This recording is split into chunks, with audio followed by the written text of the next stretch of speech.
आता आपण शेजारचं जे कॅमेऱ्याचं फंक्शन आहे ते पाहूया. आता माझ्याकडे 12वीचं इकॉनॉमिक्सचं कॉमर्सचं टेक्स्टबुक आहे. मी सर्वप्रथम इंग्लिश मीडियम सिलेक्ट करीन, त्याच्यानंतर 12th स्टँडर्ड सिलेक्ट करीन, त्याच्यानंतर सब्जेक्टमध्ये मी आता इकॉनॉमिक्स निवडीन. इथे मला पूर्ण लिस्ट आली आहे चॅप्टरची. मी सगळ्यात पहिला धडा निवडला.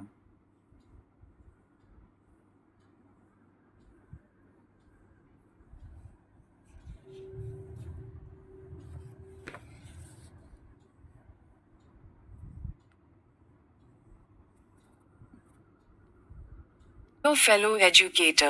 It is wonderful to collaborate with you on planning this foundational chapter.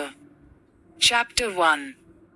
Introduction to Micro and Macroeconomics is the gateway to the entire Standard 12 Maharashtra. आपण ते सगळं पाहिलेलं आहे.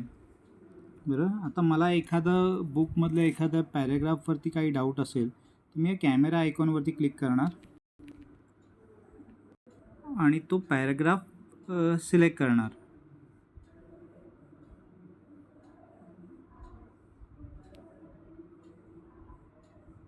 आणि तो पुढे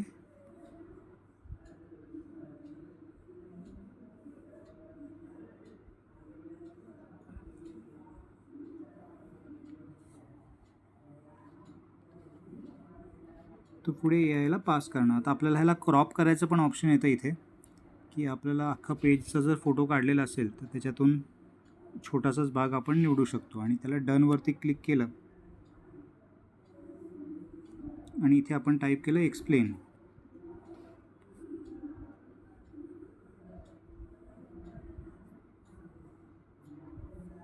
तर तो पॅरेग्राफ स्कॅन करून आपल्याला त्या पॅरेग्राफवरती इन्फॉर्मेशन मिळते.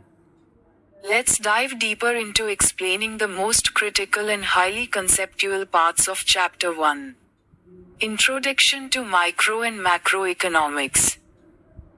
When teaching this to Standard 12 students, they often struggle with abstract terms like equilibrium, marginalism, and slicing versus lumping.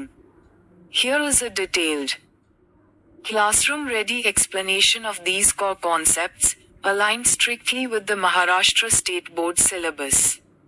1. The core methodologies. Slicing vs. lumping to help students understand how micro and macroeconomics approach the economy differently. Explain these two contrasting methods. The slice. अशा प्रकारे आपण एखादं जर topic आपल्याला कठीण जात असेल तर त्याचा फक्त तेवढ्याच भागाचा फोटो काढून सुद्धा आपण या ध्वनी ॲपला विचारू शकतो, जेणेकरून मुलांना समजणं सोपं जातं.